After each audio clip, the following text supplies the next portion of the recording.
All right, welcome back to the program. In case you're just joining us, it's still Moneyline with Nancy, segment on COVID-19 Watch. Joining me right now is my guest, Dr. Jumoke Oduwole, who is the special advisor to the president on the ease of doing business. Welcome to you, ma'am, and thank you for joining us on the show today. Let's get started. Where should I start from? It's an exciting time for the business community. Congratulations to you, to your team, to everyone, because I know it's been a long road. Ministry of Trade and Investment, 8th National Assembly, the 9th one, so many. Even before. Before, Since yes. 2004. Yes. You know, so it's been a long road. 30 years, since 1990. So for the children that were born in 1990, they are 30 years now. Yes, yes. Yes, we're having our business laws and corporate governance being reviewed and amended. President Buhari signed it into law just a few days ago. Why was it imperative to amend this law? Okay, so I should state that in 1990, when Cama was signed into law, it was a cutting-edge legislation.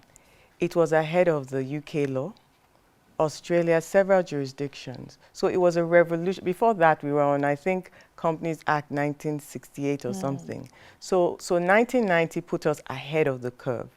And that took us, it took till about 14, 15 years, maybe 12 years, over a decade, before it started becoming obsolete, before that thing started evolving.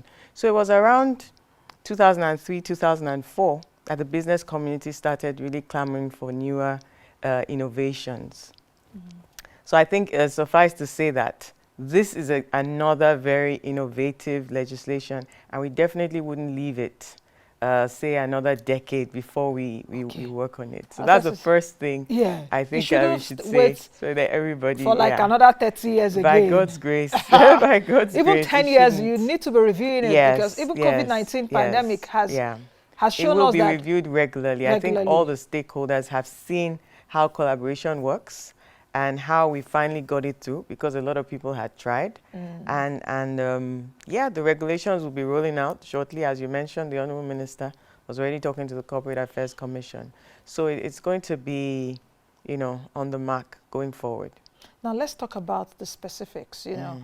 A lot of us were quite excited when that piece of legislation came out, and that is, I think, the biggest piece of legislation so far. It is. You know, business law. It is. So can we just take it one by one? Because I told my viewers, better take your biro and your paper. We're having lecture, Cama 101, no, 102 or 202 by Dr. Oduwole. So take your biro and paper for businesses. I keep taking back to my lecturer days. You know, yes, because you're a lecturer. Yes, Unilag. Unilag and on exactly this. You see? So take your biro and paper, and we'll mark it after. At a point long ago, but I keep, Yes. So I've reminded you of it again. Yes. All right, so let's take a look at the key provisions.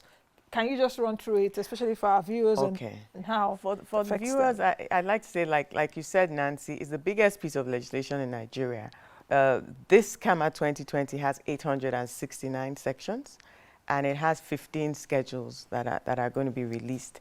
The former Cama 1990, which I already told you was cutting edge, then was 613 sections. So very, very big legislation. It's going to take a while for the legal community to digest it. We've been circulating it, and we've been highlighting specific things. For the non-legal community, for businesses at home, to know what's really important about this, we have specifically some innovations that we put in for ease of doing business. First of all, I think the one that has probably been the most exciting to our very entrepreneurial brothers and sisters is that you can now have a single member, single shareholder company. So I alone can register a limited liability company. This is something that a few other jurisdictions have put in, and Nigerian community has been asking for this for a while. We also have things like limited liability partnership, limited partnerships. These are structural changes that the business community has asked for. There are different legal permeations of forming a company with different tax benefits and liabilities, limited liabilities.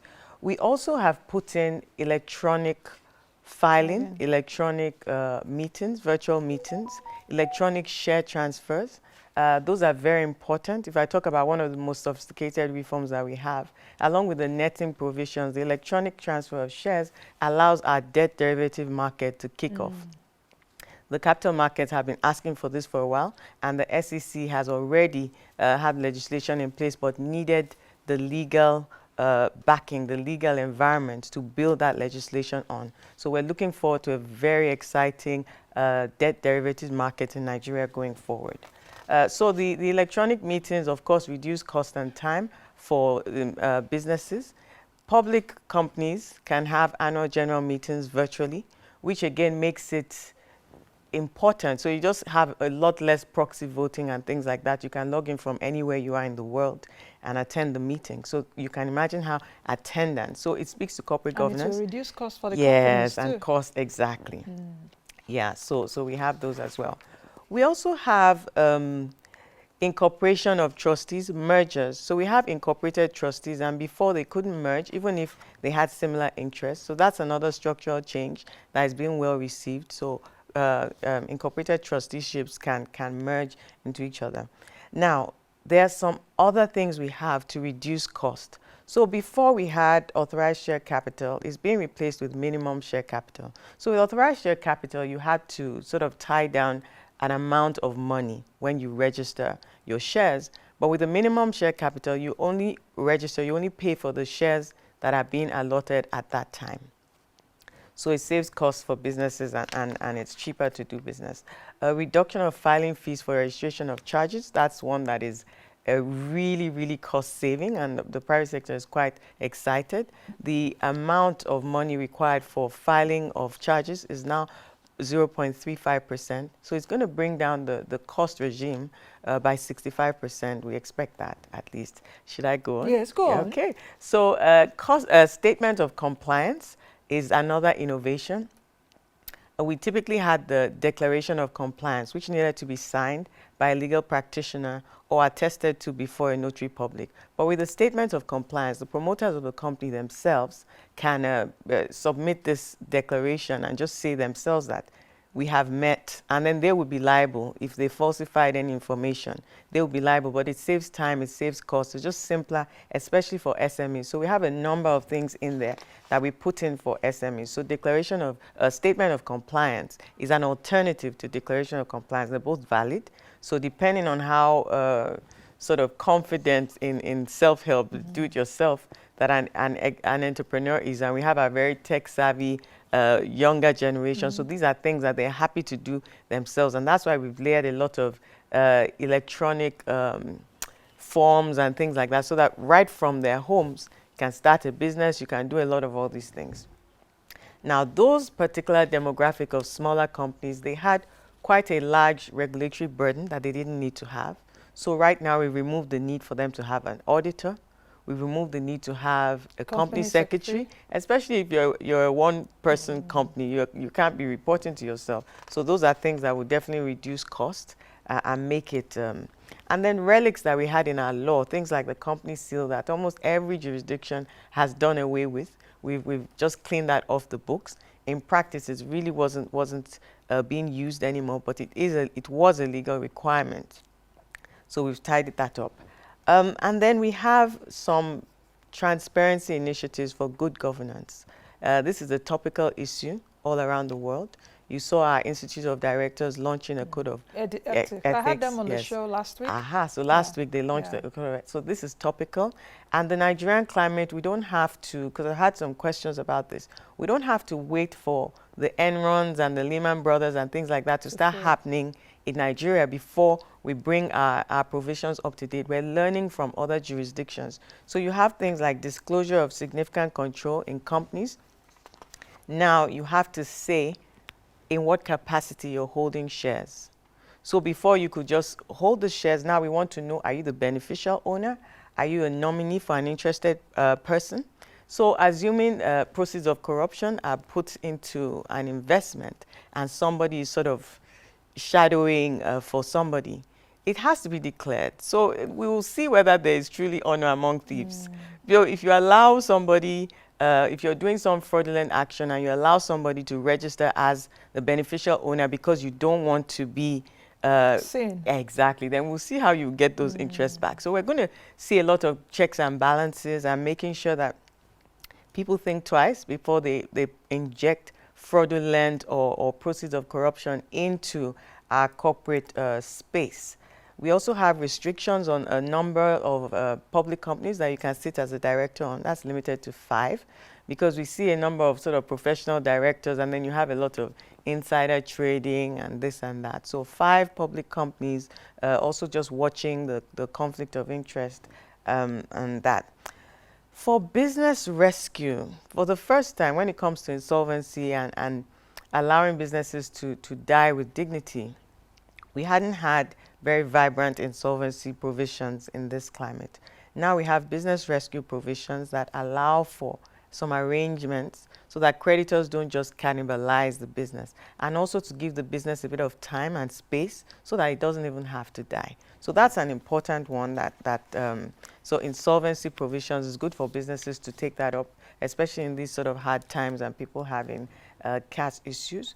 We continue with minority protection and engagement, restriction the appointment in a public company. You can't be the chair and as well as the CEO in a public company. So that's already best practice, but it's now in our laws. So I think those are the pivotal ones. There's several others. Like I said, I mean, over 800 sections, almost 900 sections, and there's a lot in there. We've revolutionized, like I said, we brought it right up to global best practices. So some things in the Act are ahead of the curve of what the market even needs. But the private sector pushed for this. They wanted it. They wanted the market deepened. So we had a lot of support from the business community, NESG, organized private sector, and even just companies just even reaching out themselves and just putting in feedback. We had a lot of support from lawyers, Section of Business Law of Nigerian Bar Association. The National Assembly had a round table with a vibrant legal and business community. I just must keep thanking the 8th National Assembly and the 9th National Assembly, because it's been a very strong testament to continuity in government. And they could have sent us right back to the drawing board, but the 9th National Assembly saw it fit to continue what their colleagues had started. And that's why we were able to do this in record time, within a year of them in office. Also on the executive, you had a lot of other regulators contributing and supporting the CAC. Of course, the Ministry of Justice played a very active part. The Securities and Exchange Commission. And of course, you know that the capital markets, like I said, the SEC and the capital markets had been on this. So the stock exchange itself, FMDQ, in fact, they have a company just waiting. They have a joint special purpose, just waiting for their debt derivatives to kick off. So the market is ready for that. For this now. Very, very exciting times indeed.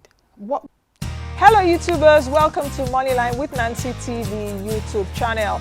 This is where we provide you with instructive business directions, processes, and guidance to help you assess the right resources to fund your businesses to withstand every form of internal and external shock. You will find here awesome informative videos on business, entrepreneurship, and lifestyle, just to help you make informed business and financial decisions. Punch the subscribe button and let us drive you through the world of business. Please follow all our social media platforms on Facebook, on Twitter, on Instagram, on LinkedIn, and follow us for latest updates on our website. What will it do to the enable business environment in Nigeria? You're the head of the Secretary at PEBEC, you know. Because of the work that you and your colleagues do at PEBEC, we're able to go some places in the ease of doing business. We're not where we are yet. We're still telling you do work more, because even where we are, is it 137 now? So it's still not too good. But we need to, you know, still commend you for what you're doing. But what will this do now to the business environment? So I love the way the media love the rankings. I mean, it's your job really. So the mandate of the PEBEC is twofold. We are charged by Mr. President to work on the bureaucratic hurdles and to create impact for private sector, to remove those regulatory, legislative, those bureaucratic hurdles, to reduce cost, to reduce the time of doing business, so increase the speed, and of course to layer transparency. So we work on people issues, we work on processes, and then to a lesser extent infrastructure, because the members of the PEBEC are still also the ministers of transport, power, works and housing, so those issues still sort of come up a bit. Now, the second mandate is to work on perception, which is where the business rankings come in, because both domestically and internationally, the business climate, we want to be seen to be doing very well, not just even what we're working on. So communication is key. Indeed, thank you for the invitation to have me here today.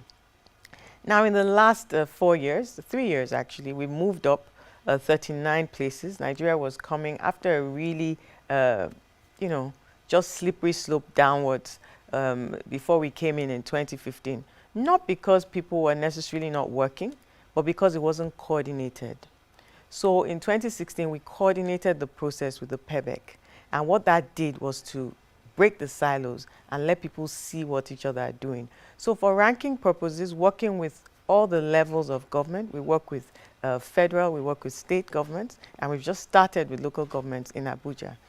We also work with the National Assembly and the judiciary, as I alluded to earlier. Now, what this did was this traction, and of course with the private sector, it helped us to move up 39 places. So from 170, we're now at 131, and we've been twice recognized as a top 10 reformer in the world. So this provision, this act, it has quite a few reforms that will play out. It would have really, really counted for us if we had met the global deadline, which was April 30. And we were indeed poised to meet it. The National Assembly had already passed the legislation. In March? Yes, exactly, yeah, March because we were 2020. working together with that timeline. But with the COVID lockdown, it wasn't possible to tidy up the paperwork and transmit it to the presidency. So immediately the lockdown eased up and they got back at work. You saw they transmitted it, and then here we are today. But what this does is that even by next year, we will know that our ranking, we're comfortably in a place where we have quite a few nuggets in there. But I won't say too much. I won't preempt. It's always nice to surprise you with the rankings. It's always nice. Even in this COVID tough times, we did reach out to quite a few businesses. What the rankings are, they are validation from the private sector. It's not us that the World Bank interviews. It's validation from the private sector about these reforms, whether they're true. Now, I'm looking at the relationship, the nexus between this new Cama bill and perhaps our competitiveness and the ease of doing business index, because some of those provisions in the ease of doing business is starting a company, starting a business, registering a business, registering a property, construction permits and all of that. But people will say, okay, the simple things like registering a business, CAC, try and do that, let's say within 24, 48 hours. Those are like the simple parts. Yeah. How about the hard parts? Yeah. So, okay. So when it comes to the World Bank doing business, so you have, it's a cycle. What it tracks is it tracks from the inception of a company that's starting a business all the way to insolvency.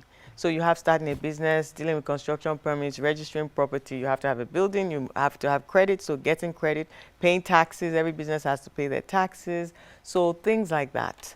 Getting electricity, so the processes to do that, not the power supply itself, but the processes, how easy is it to connect to the national grid and things like that, quality of supply. So in this legislation, we definitely have protection of minority interests.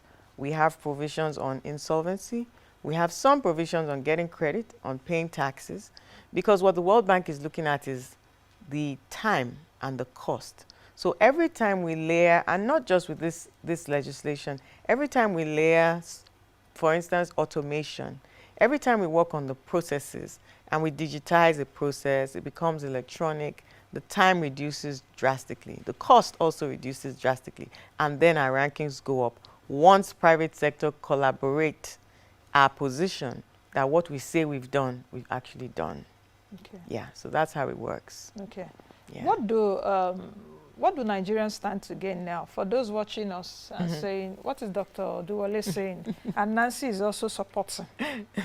What do we stand to gain, especially now that we are still within a pandemic, that we're still struggling? Yeah. You know, a lot of businesses have closed shop.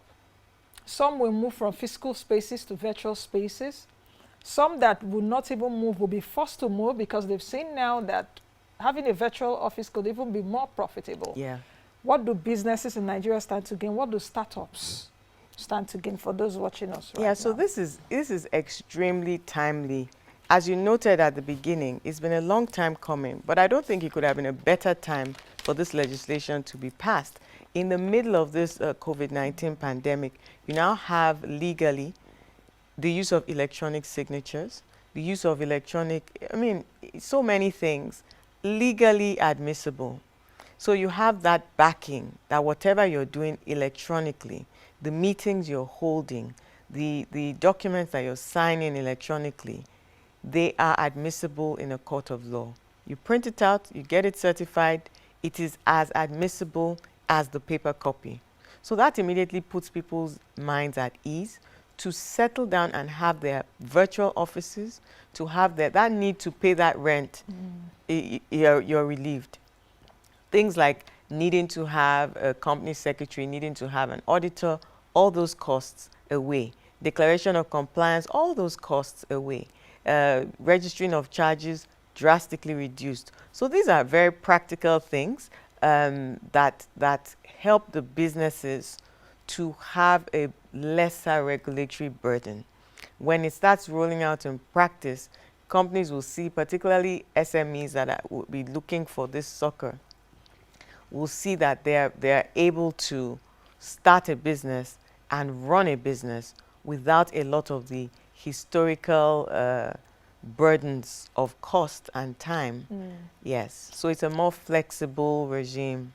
It is very essential, especially for MSMEs in Nigeria, that contributes 84% of jobs, 96% of employment, 48% of our GDP. And these are businesses or categories of people that are facing this burden, regulatory burden also, you know, as well as perhaps a bit of even financial burden now during the pandemic. If you take a look at now it's 30 years, how much of evolution would we see in the future that will involve changes in the economy? Because our economy is changing. In 1990, we were not as sophisticated as we are now. Not that we are very sophisticated, but our economy is better. You'd be surprised, actually. Our economy is better than 1990. Yes, definitely. We rebased our GDP. A lot more sectors are in there. So how much evolution would we see that would also take into cognizance the changes in the economy, the dynamics of also a changing society? Good. This year we are battling COVID-19. Next year, only God knows, or the next 5 years. Will it take us another 10 years or 20, 30 years to reform? So to be very fair in commending Nigerian private sector, they're ahead of the curve. So they've been clamoring for the law to catch up with their level of sophistication. So the Nigerian market is not, it's not an archaic market at all. The kinds of financial transactions, I used to be an investment banker in 2003. And the kinds of financial transactions even being done at that time were pretty sophisticated. And I know what the market is doing now. So the private sector has been pushing for the law to catch up with the work that they've been limited, even when they work with foreign law firms and they're trying to make transactions happen and mergers and all sorts of things. They'll be trying to look for creative ways to allow Cama 1990 to work for them. So it was a bit difficult and was embarrassing to some of our lawyers and some of our financial advisors that our law would not allow the kind of skills that they could bring to bear. So we're very delighted that we can deliver for them. And now that we have a very winning strategy, and that strategy is that collaboration works. And we've been able to deliver this legislation for Nigerian business climate by working together. Public sector, government across all levels, and private sector. And going forward, it's the way to go. So there's already sort of a standing, and this is not the only one. You know that there was the finance bill.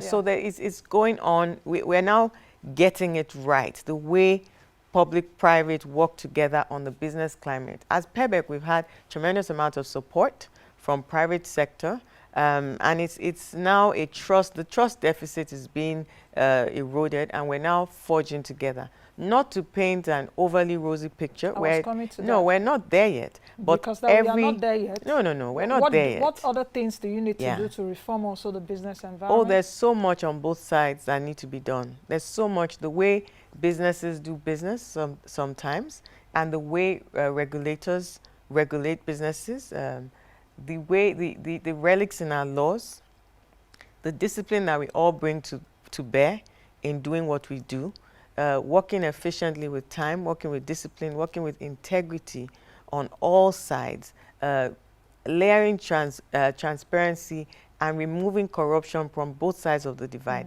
There's a lot of work that Nigeria has to do. Accountability and transparency.